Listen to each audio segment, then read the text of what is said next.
South Africa was as an apartheid state, was a truly appalling place. But let me be absolutely clear. South Africa never committed genocide against the black population like Israel have done against the Palestinians.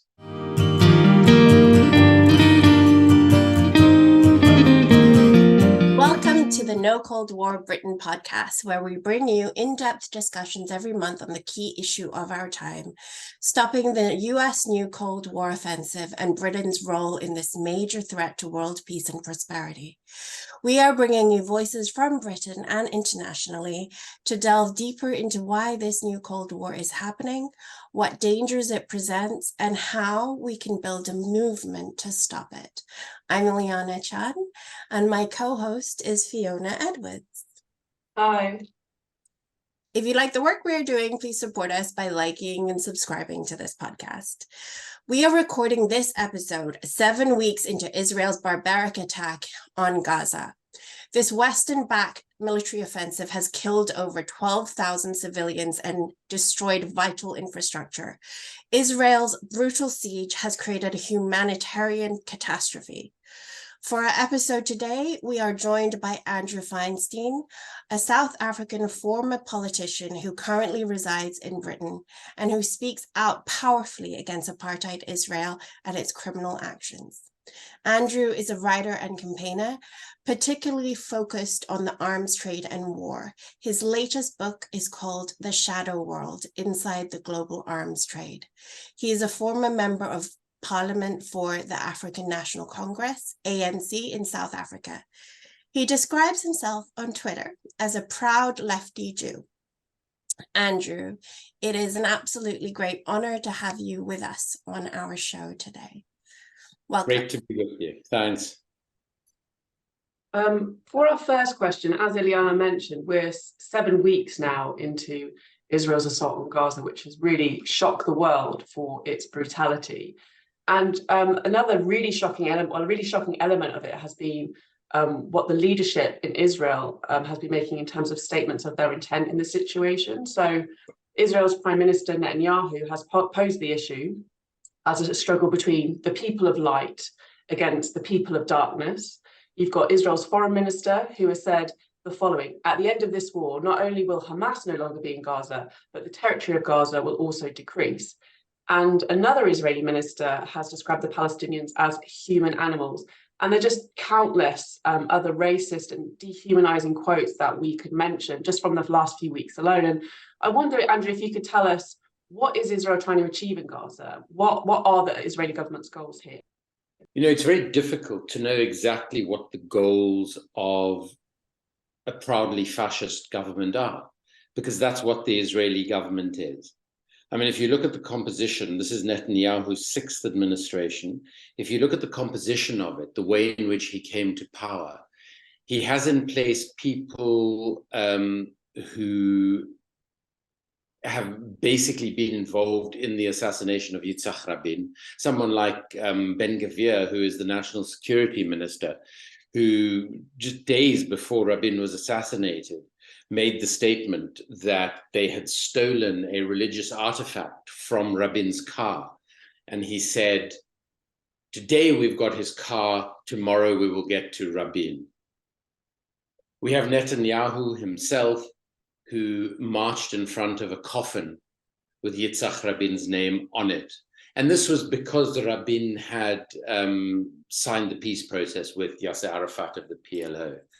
We have another minister who describes himself, and in his words, a proud racist homophobe.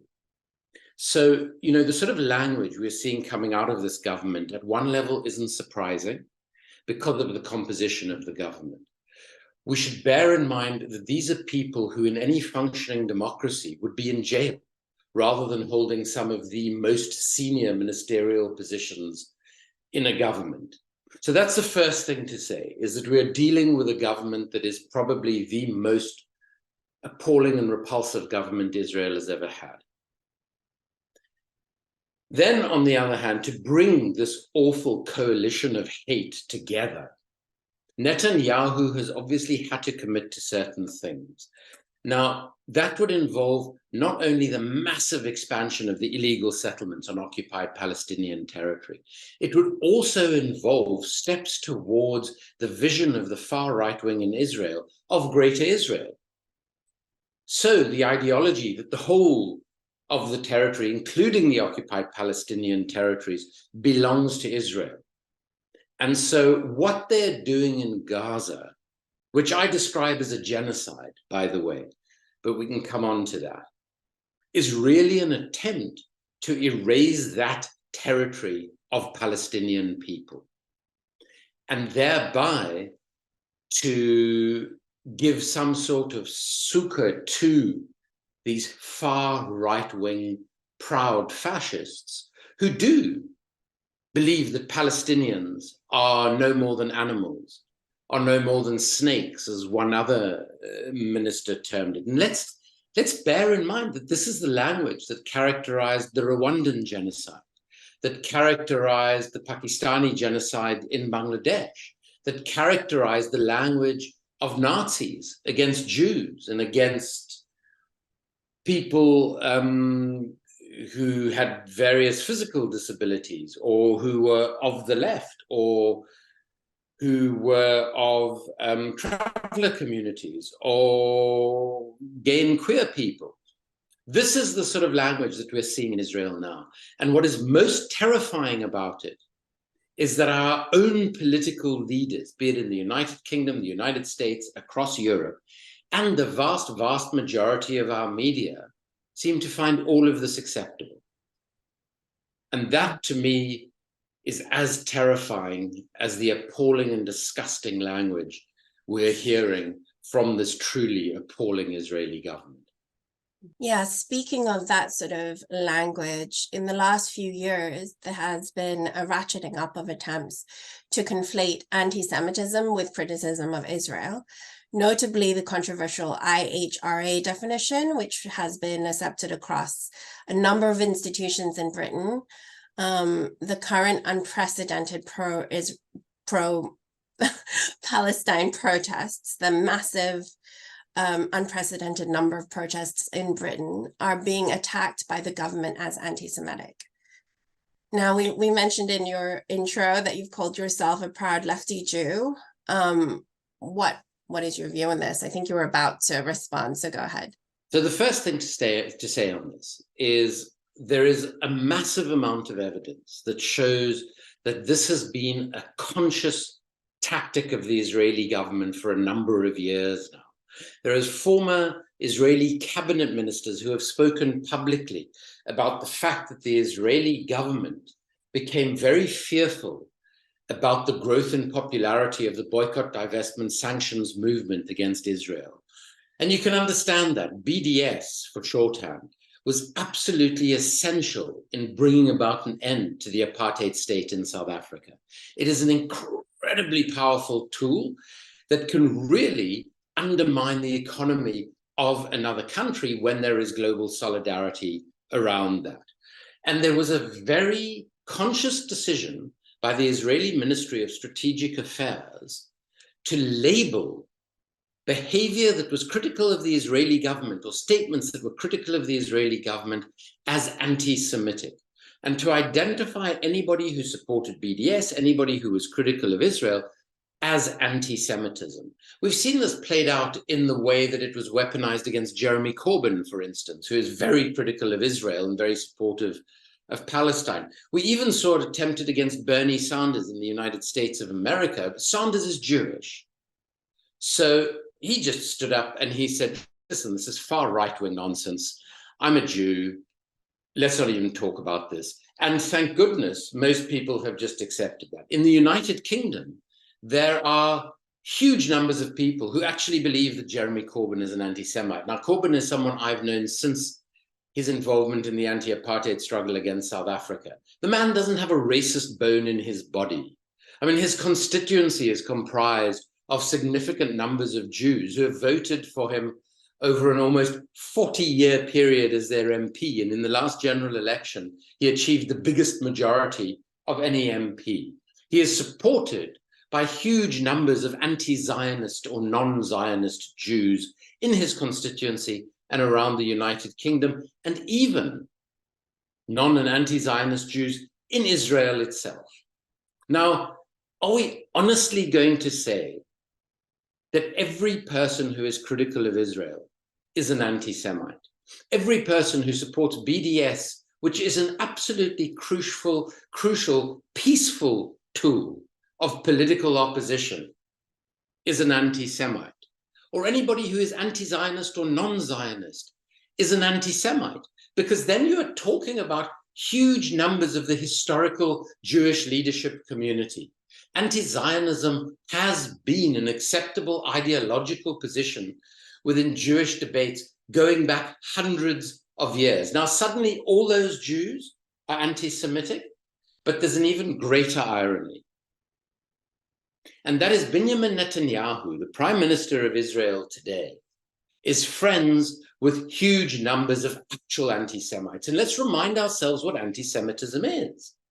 Anti-Semitism is hatred of Jews as Jews. It is nothing more and nothing less than that. The IHRA definition, in its 14 examples, tries to equate anti-Semitism with criticism of Israel. And even one of the people who developed that definition says it has been abused for political purposes by the state of Israel and its supporters. So let's go back to this great irony. Viktor Orban, who is the very corrupt Prime Minister of Hungary, has been a close friend and political ally of Netanyahu's for as long as anybody can remember. Viktor Orban has used massive anti-Semitism in each and every election that he has fought in Hungary. In fact, just a few days ago, there was yet another report in the international media of Orban's open anti-Semitism. Has Netanyahu ever criticized him for anti-Semitism? Has a British Prime Minister or Keir Starmer ever criticized him when he was invited to 10 Downing Street of anti-Semitism? And what about Trump and his anti-Semitic statements, or his supporters who raided the Capitol on Jan 6th, who were wearing T-shirts? 6 million was not enough. Nazi insignia. We simply ignore all of that, and we use the label of anti-Semitism against those who criticize Israel. And remember what people are criticizing in Israel. They're criticizing at the moment an illegal occupation of Palestinians that has taken place for 70 years now. So it's a brutal and illegal occupation. Currently, they are criticizing a genocide of Palestinians in Gaza, and to a much lesser extent, other parts of the occupied territories. So by doing this, by using and weaponizing anti-Semitism in this way, they are effectively rendering the notion of anti-Semitism completely meaningless. And that's incredibly dangerous, because anti-Semitism remains a problem in this world. As long as we have political leaders like Orban, like Trump, like Modi in India, and loads of others, anti-Semitism, Islamophobia, and a whole range of other forms of racism are massive problems in our world. And by using anti-Semitism to try and defend a right-wing ideological position, you are only making those dangers far more immediate.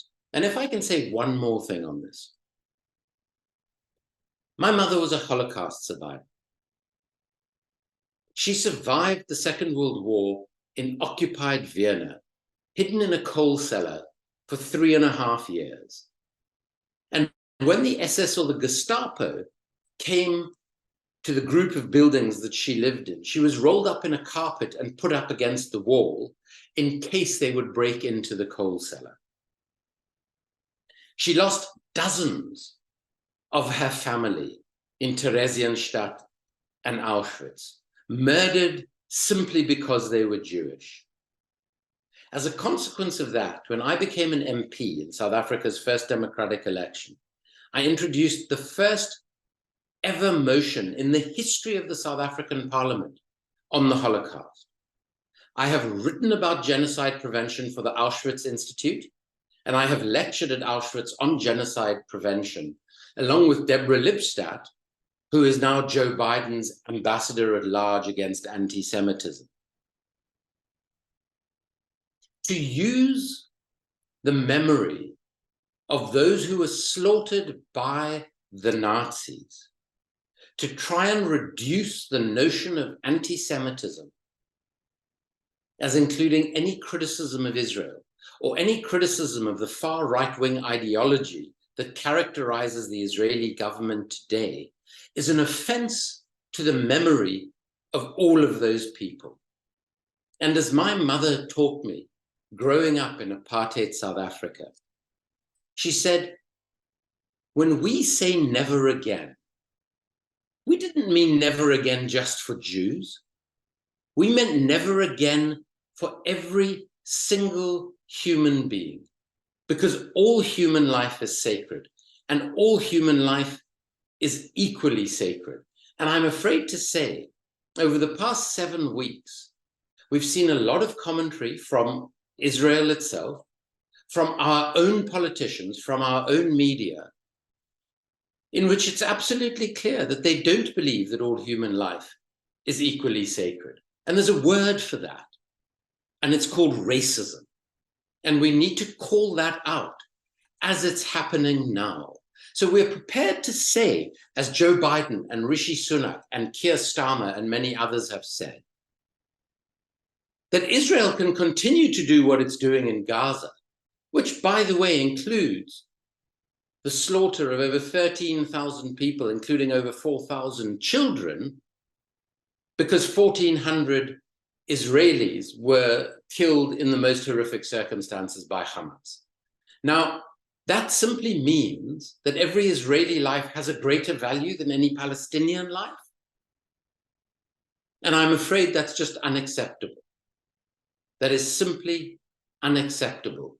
So what is happening in relation to Israel and Gaza is that we are allowing racism to become commonplace in our political discourse through the mouths of our most senior politicians, trumpeted by a supine, uncritical media.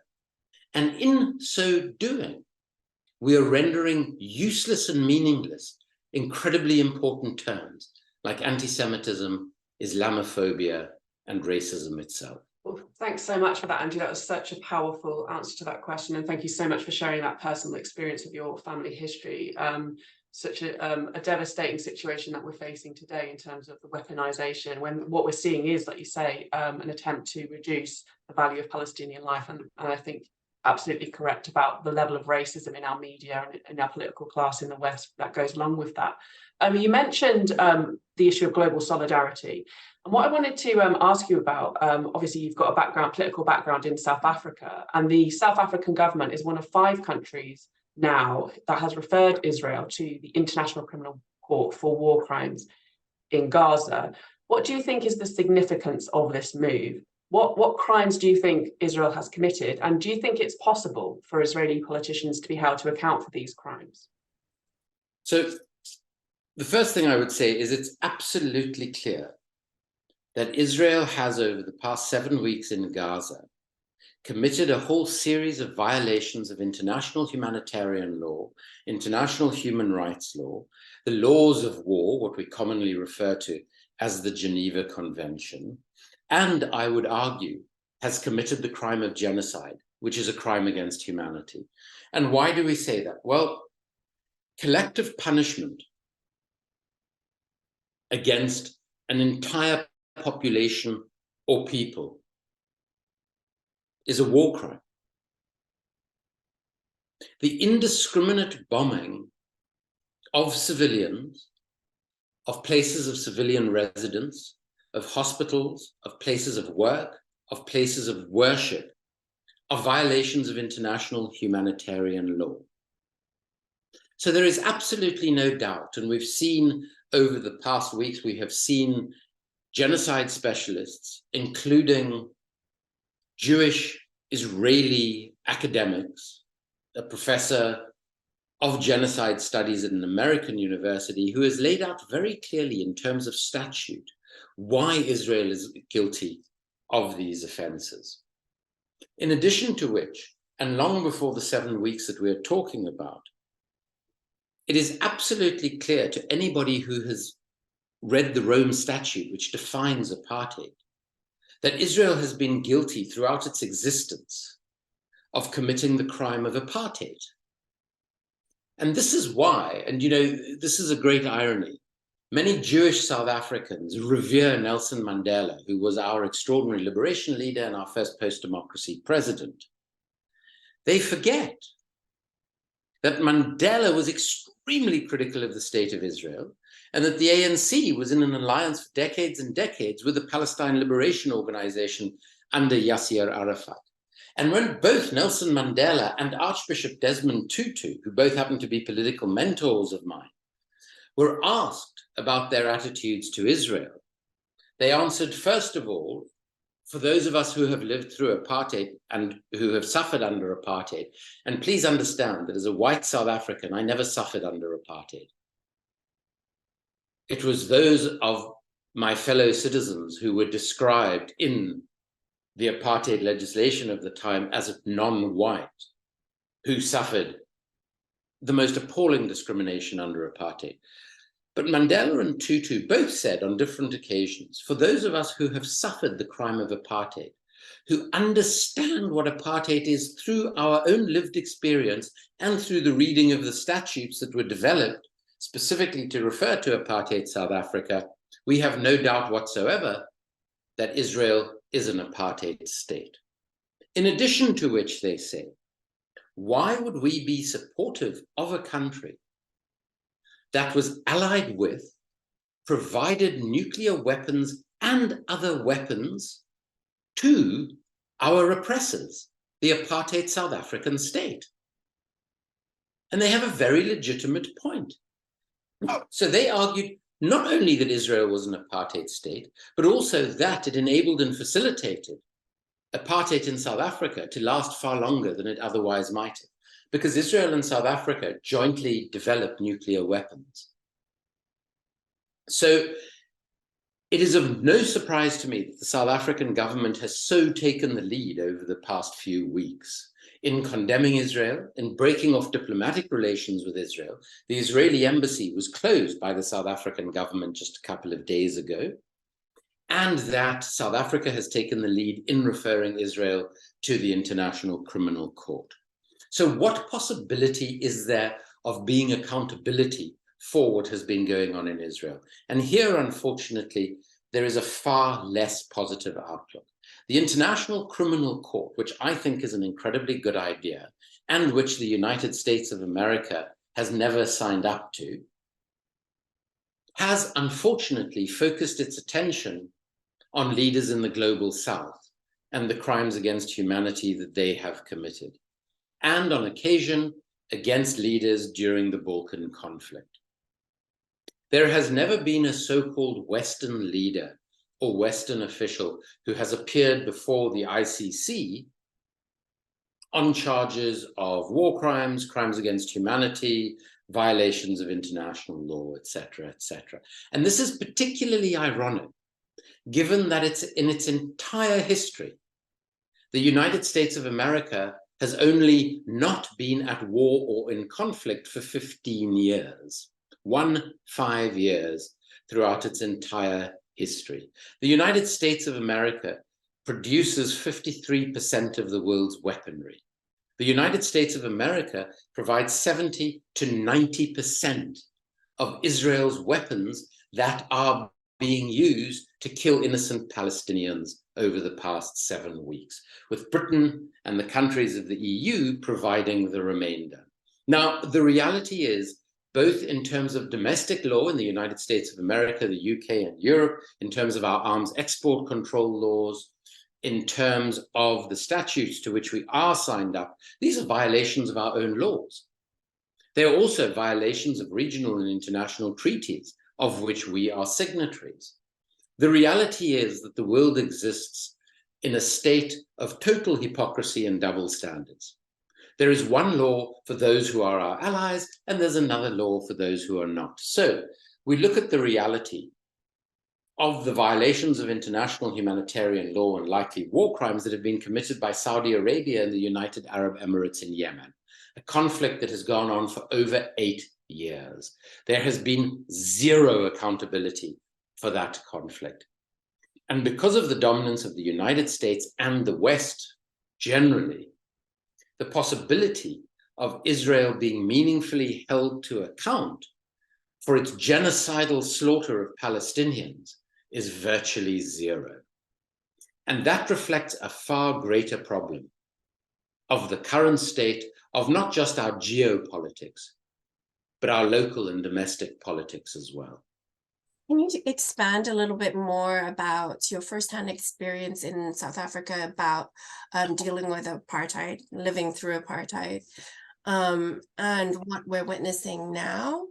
Plus, also, are there any lessons from that time period, especially with BDS, that can be used now that you think will be effective?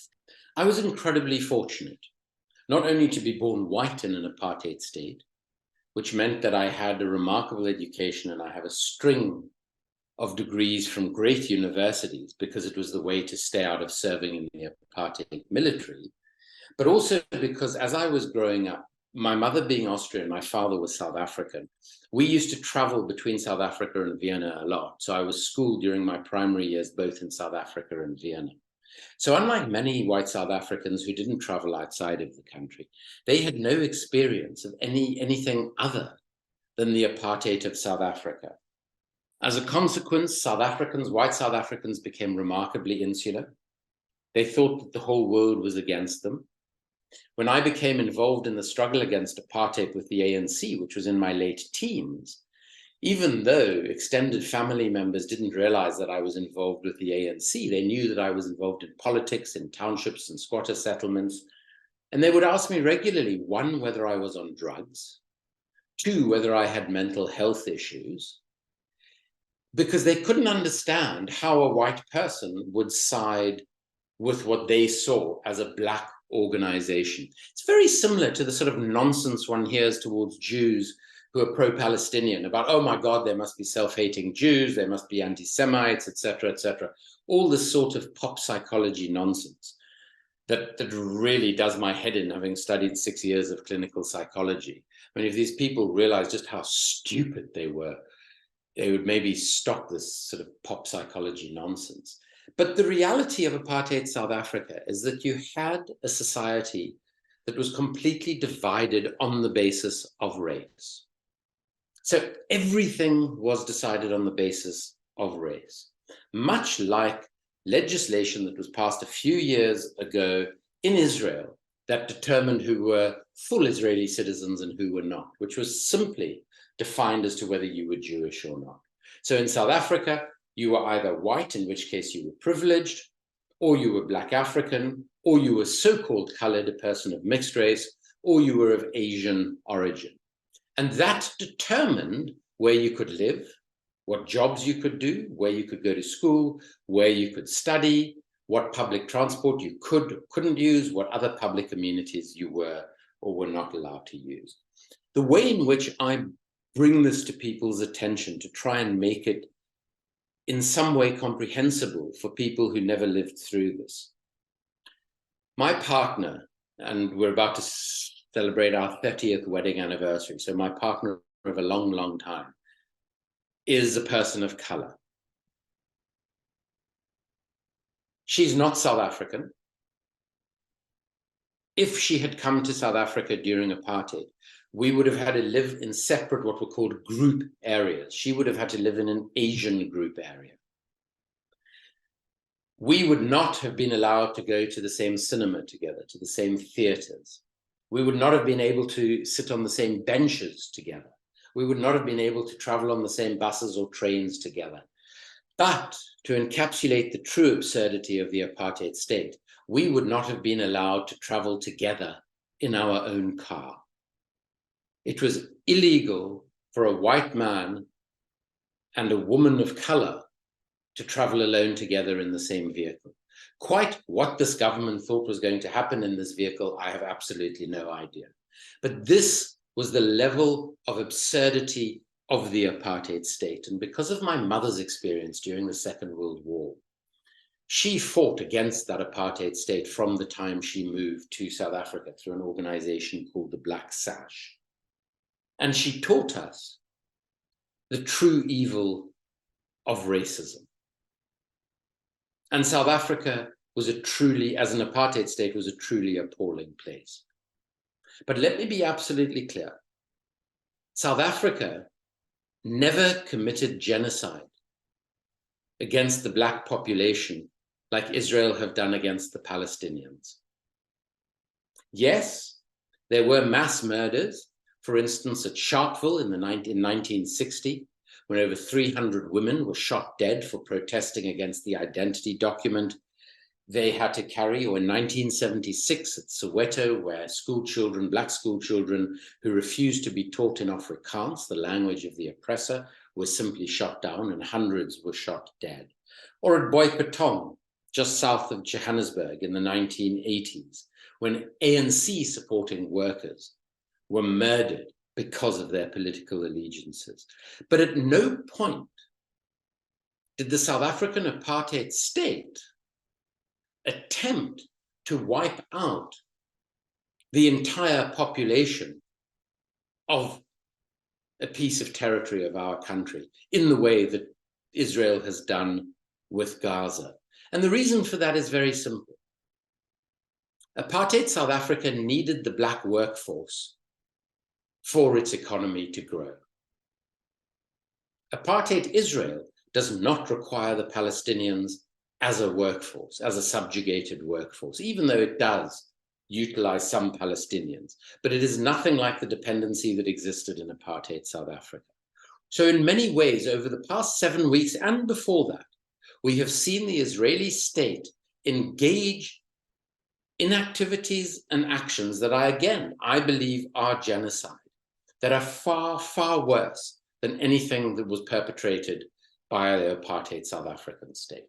In terms of what that means, looking at the situation going forward, there were a number of factors that resulted in the collapse of the apartheid state in South Africa. These included geopolitical realities like the collapse of the Soviet Union and the re-altering of global geopolitics. It included a massive military defeat suffered by the South African Defense Force in southern Angola at the hands of the Cuban and Angolan forces. But crucial to that was that the quality of life of white South Africans started to deteriorate because of the effect of BDS. When people stopped buying South African products, when banks started charging massive premiums to roll over South Africa's debt obligations, when airlines simply cut off flights to and from South Africa, the South African economy was negatively affected. And the quality of life that us privileged whites live day to day started to deteriorate. And that is the point at which apartheid became unsustainable in South Africa. And that was due to massive global solidarity across the globe. Solidarity from students who refused to bank at Barclays Bank or Chase Manhattan because they were bankers to the apartheid state. And those banks soon realized that they were losing out on an entire generation of future customers. So they had to change their activities in South Africa. It was those people who, rather than filling up at a Shell service station, would simply drive past and go to whatever the next service station was, because Shell provided oil for the apartheid military forces. It was an extraordinary movement across the globe.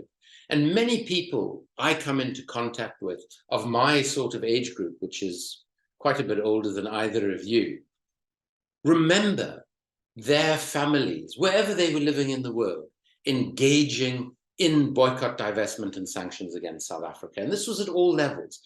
It included sporting contact, cultural contacts.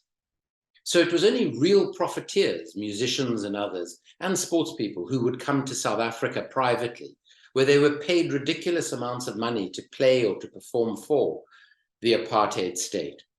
But crucially, most crucial of all, the boycott of South African goods, the divestment of companies from the country, and massive sanctions against the country that increased the prices of everything.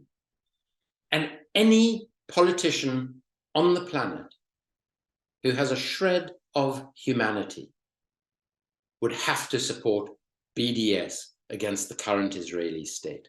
And I do believe what the last 7 weeks have done, just like decades and decades of racist oppression did in apartheid South Africa, what the last 7 weeks of the genocide in Gaza have done is open millions and millions and millions of ordinary people's eyes to the reality of the situation of the Palestinians and to the reality of the awfulness of the Israeli state. And I think what we're going to see coming out of this, a tiny silver lining to the most appalling and tragic situation I have certainly seen in my lifetime. What we are going to see, I believe, is a far more intensive effort of boycotting, divesting from, and imposing sanctions against the Israeli state. Very important lessons there. And I think when we're talking about building a global movement against apartheid Israel, we've got to look at where Israel's most important backers are in the world. And we've got the situation at the moment where the United States, Britain, and many European powers are defying what is increasingly a global majority, I think, for peace and justice for Palestine in order to back Israel's war on Gaza. And I wondered if you could shed some light on why the United States, Britain, and the EU are supporting Israel, and what is the extent of that support in terms of military, politically, and diplomatically? Yeah. So the extent of the support is total. And the views of all of those governments you've mentioned is that it is inappropriate to in any way criticize Israel because Israel is engaged in an operation of self-defense. By definition in international law, this is not an operation of self-defense because it is an illegally occupied territory rather than another country. So let's just put that aside. So why are they doing it? They're doing it for different reasons. If you look at the reality of Germany and Austria, they are doing it because of their own historic guilt.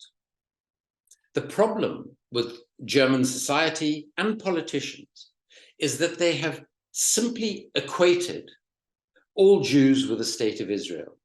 They believe that all Jews have some sort of loyalty to the state of Israel, whatever it does, that Israel represents all Jews wherever they might live in the world. Now, this is an absurdity.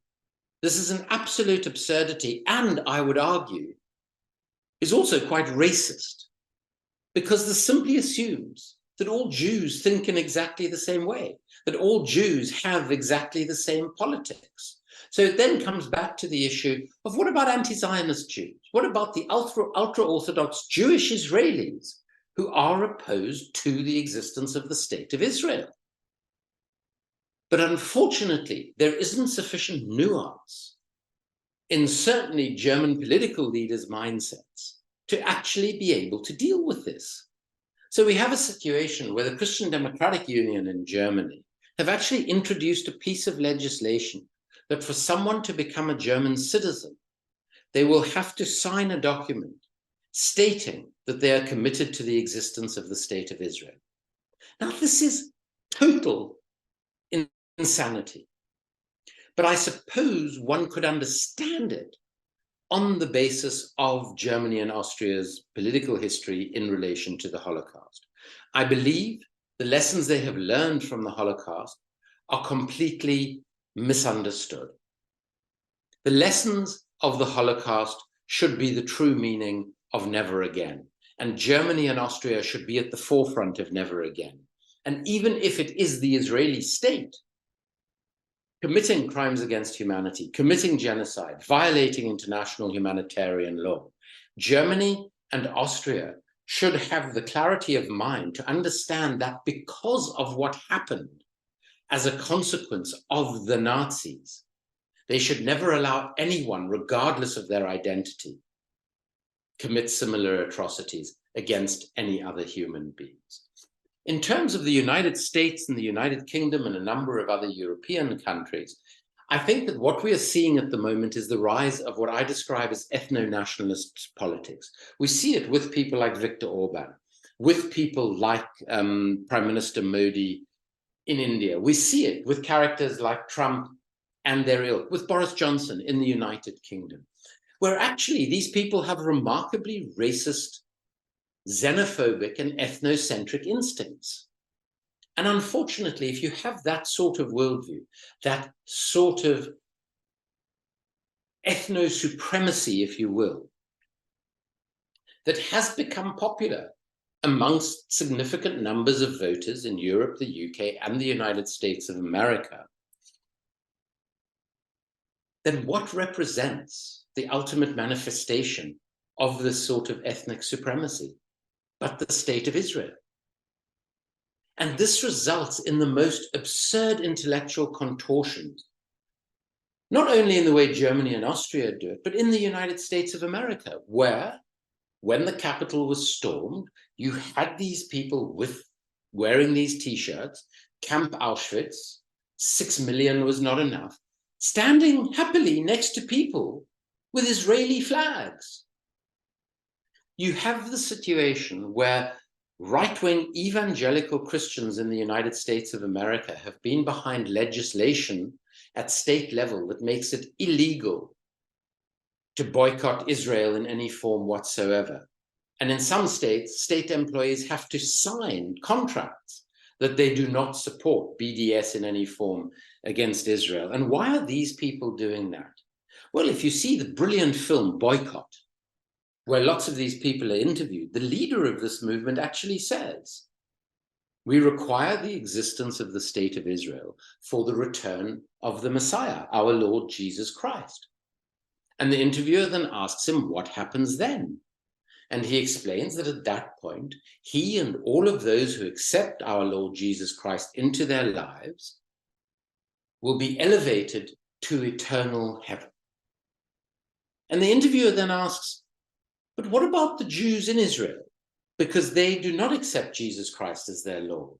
And he says, well, they will have the chance to accept the Lord. And if they don't, they will be consigned to eternal damnation.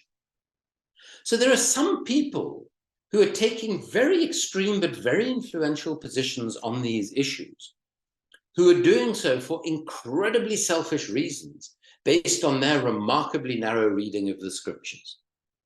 But why are politicians doing this? One, because they too subscribe to the sort of ethno-nationalism that Israel so represents. Two, because to a person and to a political party, they benefit from conflict and war. So my day job is as an investigative researcher and writer on the global arms trade.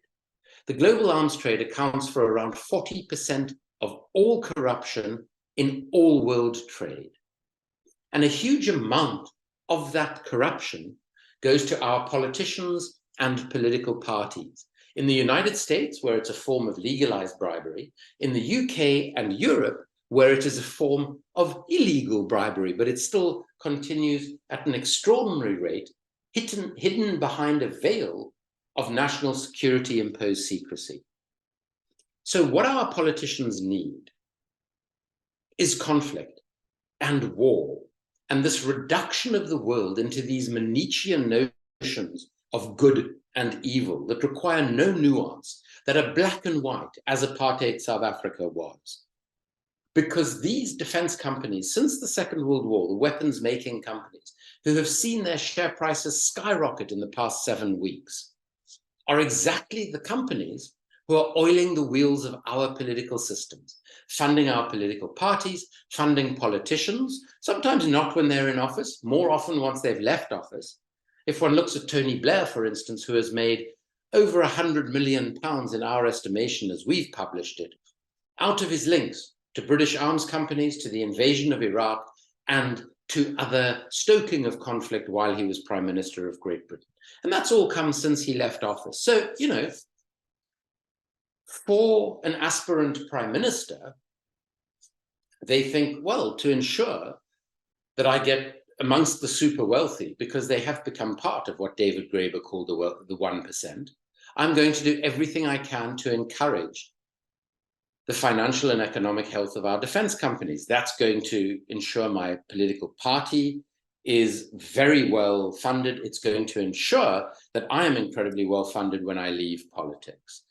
In addition to which, claiming to be a war leader, claiming that our political leaders will protect us, will keep us secure, is a very compelling political position to adopt. You know, we saw this completely incompetent president in George W. Bush suddenly develop this sort of stature of a war leader after the tragedy of 9/11.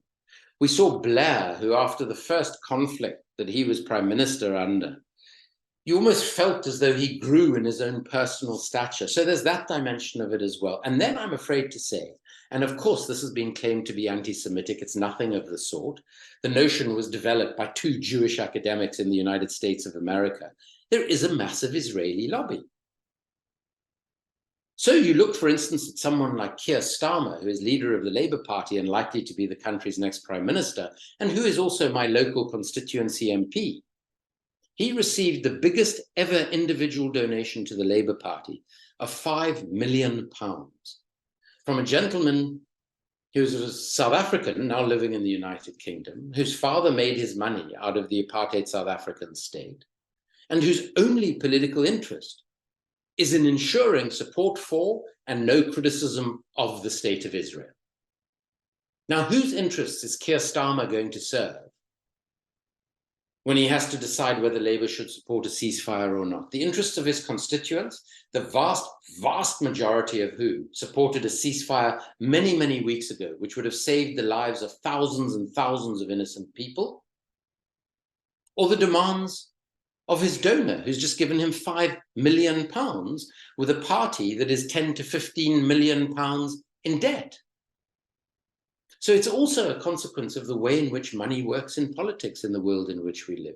So these are the manifold reasons, both geopolitical, local political, that individual politicians, that our governments, that our political parties have been so quick to jump behind Israel in a way that is obviously so totally out of touch with the vast, vast majority of their populations.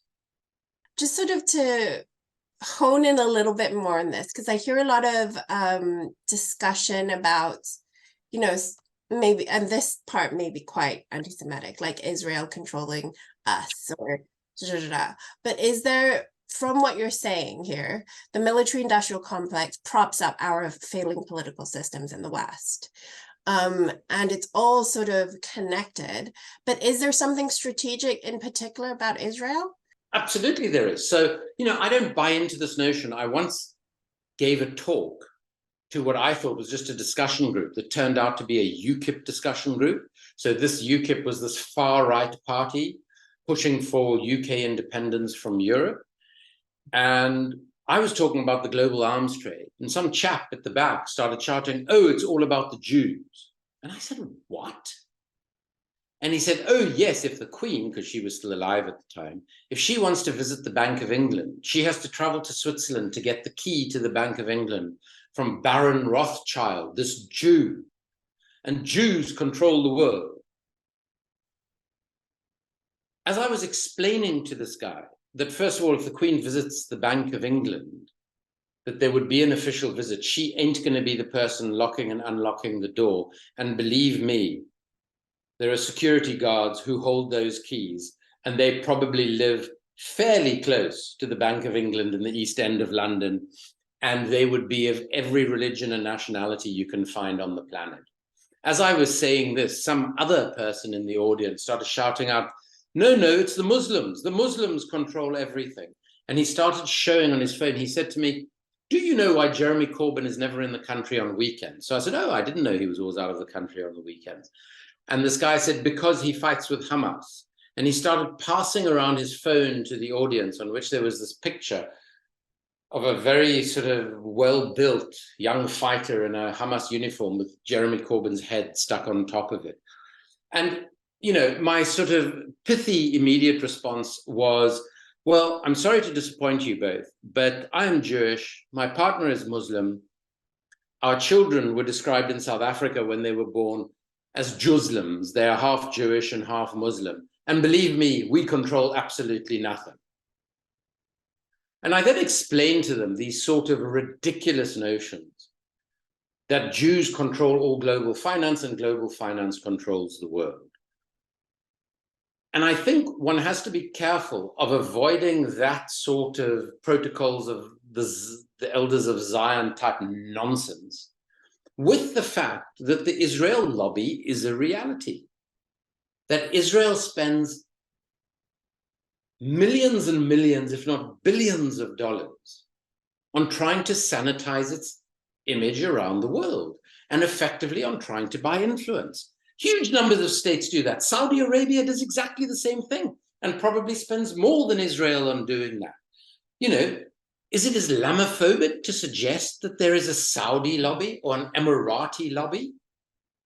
I mean, there are dozens and dozens and dozens of lobby groups in the United States of America that are registered as lobby groups, that lobby for Israel, that lobby for Saudi, that lobby for the Emirates, that lobby for various other governments. This is the way our world works. The reality is that in the West, the Israeli government has a particular influence over our governments at this particular political juncture. And that's partly because of the extraordinarily good or evil, some might say, job that the Israeli state has done and that it's very consciously set out to do, to counter criticism of Israel and the BDS movement. In addition to which, as I tried to explain in my last answer, within our current geopolitical context, there are political and economic reasons why our governments are so enthralled to the Israelis.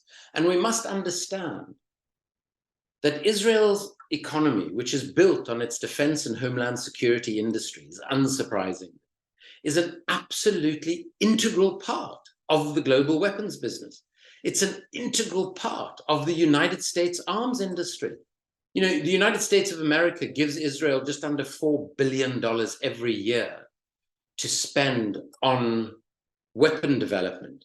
That money never leaves the United States of America. It goes to American arms companies for whom Israeli companies or the Israeli state are doing research and development work. And they use the Palestinian territories effectively as testing grounds for a variety of weapons. So for instance, white phosphorus, which is produced in, I think, Alabama in the United States of America, is exported to Israel in ever-growing quantities and is used in the occupied Palestinian territories. Certain types of cluster munitions that the United States is not allowed to use, but that are manufactured in the United States, are tested in the occupied Palestinian territories by the Israeli Defense Force. So Israel does play this unique role. This is something very different from sort of nonsense, racist conspiracy theories that somehow Jews control the world. The fact that Israel, and I would argue Saudi Arabia in particular, are possibly the two most influential non-Western states on the planet at the moment, is not some sort of chance occurrence.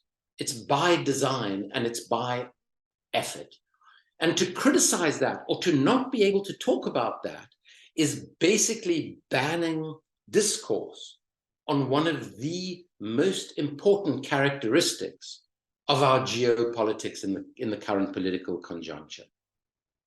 Thanks very much, Andrew. Wanting to kind of zoom out a little bit to what you're talking about in terms of the geopolitical situation again. So we won't really hear this very much in the Western media in terms of framing, but actually most countries in the world have backed a ceasefire in Gaza. 140 countries, in fact, voted for an immediate ceasefire on the 20th of October at the United Nations General Assembly. And in the past 7 weeks, we've seen tens of millions of people marching against Israel's genocidal attack on Gaza from all over the world, you know, not just in Western European capitals in the United States, which obviously get a lot of coverage, but in Jakarta, Sao Paulo, Istanbul, all over the Middle East, Cape Town, and New York, beyond. So what I wanted to get your view on is this in any way a turning point in international politics on the question global opposition to Israeli apartheid. So I don't think we've seen this scale of mobilization before. And what difference can we make in building an effective movement in solidarity with Palestinians today? So I think the first thing to say is to make the observation that is obvious to most people, that on these marches, they have been extraordinary. They have included people of all religions and no religion. They have included people of every racial and ethnic background you could imagine. And they have been demonstrations that have, first of all been peaceful. Second of all, have been conducted in an extraordinary spirit of solidarity. And I think you're exactly right. I think, and I should say, even though it shouldn't need saying, there have been hundreds of thousands, if not millions of Jews who have participated in these demonstrations and protests around the world and done so very proudly. I think that first of all, we have to say, as I implied previously, I can't remember a moment when our political leaders, government, opposition, have felt so out of touch with the vast majority of their citizens. I don't think that those politicians understand the power of visual images on social media and even on broadcast media, who I think have been terribly biased, but are still watched. And certainly outside of the West are watched a great deal. And I think for many people, those images will stay with us forever. And I think many people will never forget, and they will never forgive their politicians for having not supported a ceasefire at the earliest possible juncture. The sort of anger that we are seeing towards Labour Party members of Parliament who abstained on the issue of a ceasefire on the instructions of their truly appalling leader, my own constituency MP. We're seeing a situation in the United Kingdom, where I live, for instance, where support for the Labour Party was around 70% at the previous election. It is now polling at around 5%.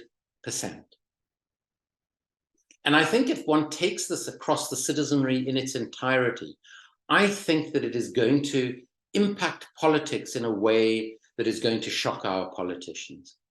I don't think they realize the extent to which this has become an issue of values, of ethics, of humanity, and of judgment and leadership. And I think in that sense, again, it does give hope amidst the awful carnage and the awful suffering of so many people. And I think it could be a pivotal moment in our politics going forward, in which people realize the extent to which the way in which our politics and economics, because the two are completely and utterly intertwined, which I think is the greatest problem of both. Since the late 70s and the sort of the advent of extreme neoliberalism, we've just seen the economic and the political become almost indistinguishable. And we've seen the total corruption of our political processes, even where we are lucky enough to live in partial liberal democracies.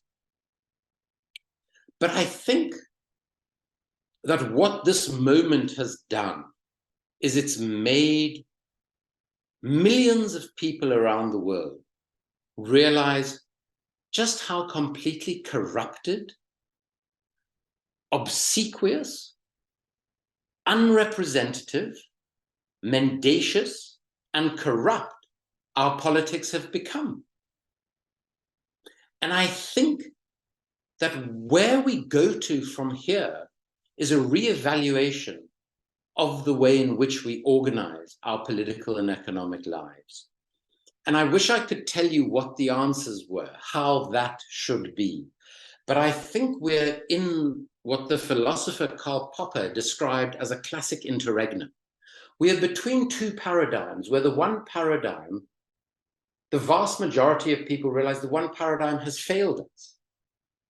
Yes, it's of incredible benefit to a tiny elite who are literally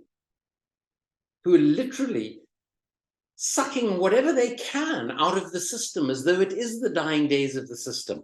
If one looks, for instance, at energy bills, at food prices, you just feel as though you're being robbed in broad daylight and the government is the one hitting you over the head. So all of these corporations can take your wallet out of your pocket and empty it. I think what this is going to do is it's going to make people more determined to try and figure out what the next paradigm looks like. And the question that I ask myself, and I don't have the intelligence or the knowledge to be able to answer my own question.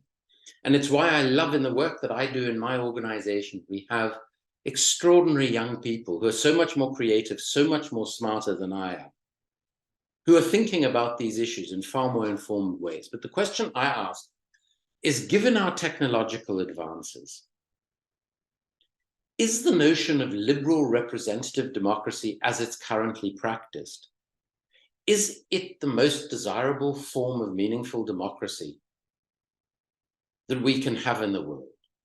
Or could we see far greater forms of more direct democracy? What would that look like and how would it work? So I think it gives us the opportunity. And, you know, someone who is a theoretical anarchist like Noam Chomsky, for instance, has been thinking about these things for decades and argues that people are perfectly capable of organizing and representing themselves rather than being represented by these people who don't feel as though they are from amongst us anymore, who don't feel as though they represent us or even understand what we are thinking. Why can we not simply find more direct forms of governance? So how do we get from here to there? First of all, there's all the intellectual work that needs to be done. But second of all, the movements that we are now seeing emerging, that emerged in opposition to the Iraq war many, many years ago as well. We have to maintain these movements and we have to localize them. And I saw this wonderfully over the weekend, where rather than a huge national march again, to which we are seeing 5,800,000 people in London, for instance, there were local marches around the country. And we had a rally in our constituency outside our MP's office. And I went down to speak at it, expecting it to be, you know, a few dozen people that I knew from the area. I couldn't believe the size of it. And I couldn't believe the solidarity and the spirit of the demonstration as well. And I think we need to continue this, and we need to continue this movement to ask ourselves these difficult political questions and to try and figure out the way forwards we want. And then as ordinary citizens, through national and global movements, make clear to our elected representatives that they no longer represent us and that we want change to our political structures. And if that change is not forthcoming, we start using the most powerful lever that we have, which is one, our vote, and two, the fact that we are all economic actors. And so we start thinking about mass demonstrations that focus on our political and economic systems. And it's in that way that I believe we can build a better world, a more peaceful world, and a more prosperous world. And it's extraordinary to think that that might all be a consequence of this tragic suffering of the Palestinian people. And it reminds me of something that my former boss, Nelson Mandela, said just after coming out of 27 years of prison. It wasn't about, yoo-hoo, I'm out of prison, I'm free. Instead, he said, our freedom is incomplete without the freedom of the Palestinian people. And ironically,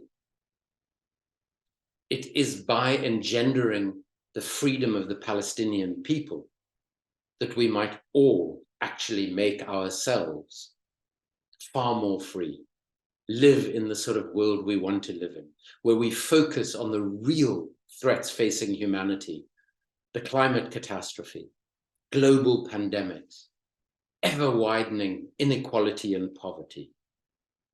And if this appalling genocide in Palestine is able to bequeath something like that to the world, perhaps these tragic events will not have been in vain. For those of us who, I mean, I think in this time, there's such a gap of knowledge, I think generally on many different sides, you know? So where would you, apart from your book, The Shadow World Inside the Global Arms Trade, which shows how we're all sort of interconnected geopolitically and everything, what other books would you recommend, or films? I know there's a film on your book, isn't there? But what other things would you recommend people read or watch to sort of inspire and help them gain more knowledge for the solutions? There is so much that I'm not even sure where to start. Absolutely, do watch the film. It's just called Shadow World, about the global arms trade and how it impacts our politics and our daily lives. But there are literally so many. I mean, I think of the film that the filmmaker Mia Marani made about the moment of the Iraq War, We Are Many.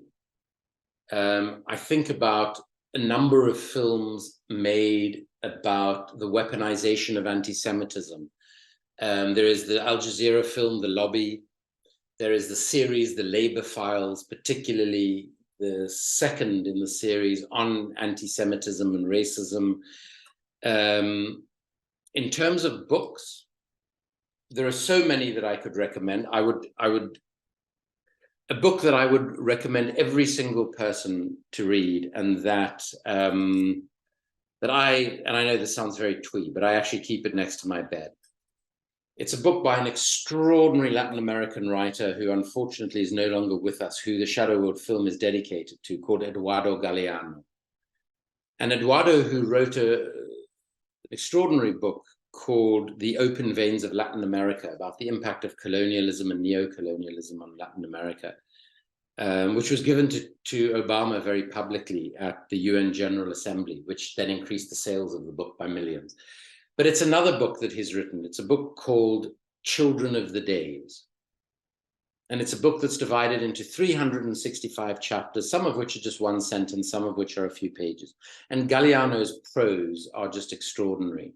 And he writes about an event in human history in each of the chapters, just one event, that either significantly set back or significantly advanced human justice and equality.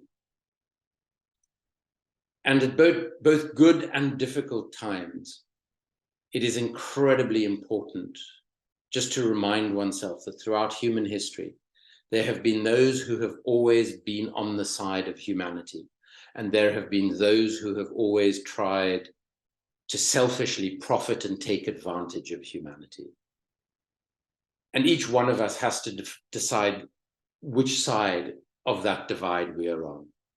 There are then numerous books written by Palestinian writers about the situation in Palestine, written by Israeli writers about the situation in Israel, Israeli Jewish writers. If people on my social media, I'm particularly active on what was called Twitter, what is now called X or something that I still can't get used to. I often mention a lot of these books,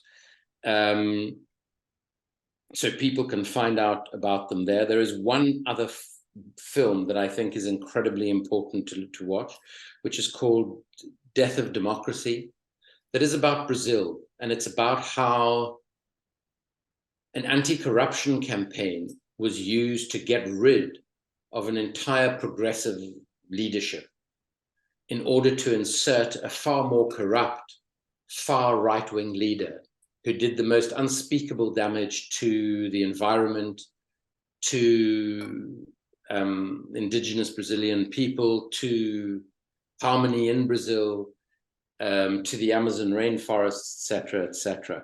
And it shows how these things that we just assume are necessarily good are sometimes abused for quite awful purposes.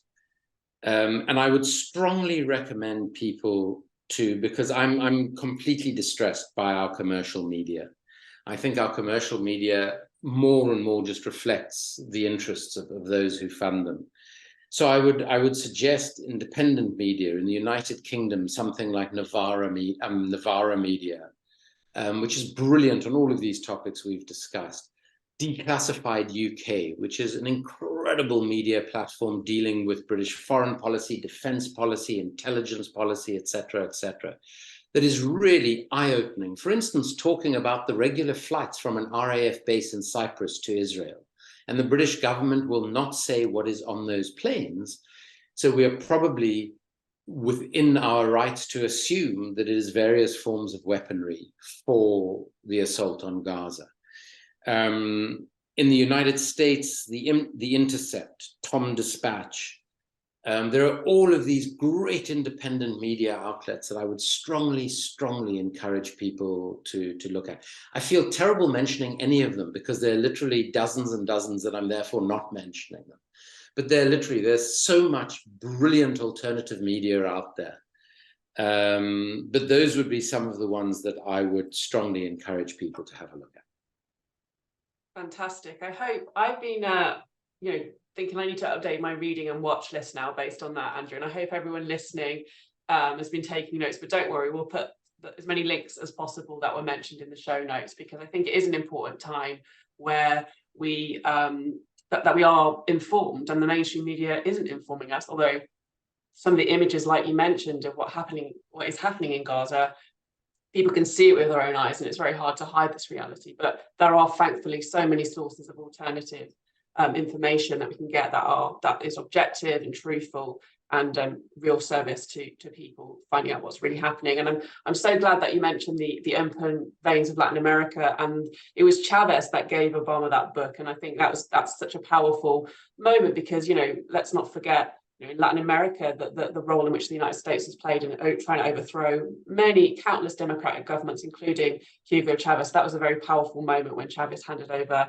that book to Obama. So yeah, thanks so much. And just thanks so much for your time, Andrew. We really appreciate your perspective on this. It's been a really important discussion, obviously very harrowing what the situation in the world is, but I think it's very important that in this period of great upheaval and of great crimes, you've got to remember it's a period of great solidarity, and it's so important that we don't lose hope and we don't lose our sense that we will overcome. So on that note, please do keep in touch with the ongoing solidarity movement in Palestine. We want an immediate ceasefire, a permanent ceasefire. We want an end to the siege on Gaza, and the root cause of this conflict to be addressed as well, which is the Israeli occupation of the Palestinians. So without further ado, I'd like to just close this podcast, which has been fantastic. Please do like and subscribe and leave your comments as well. We really want to provoke a debate. Thank you very much.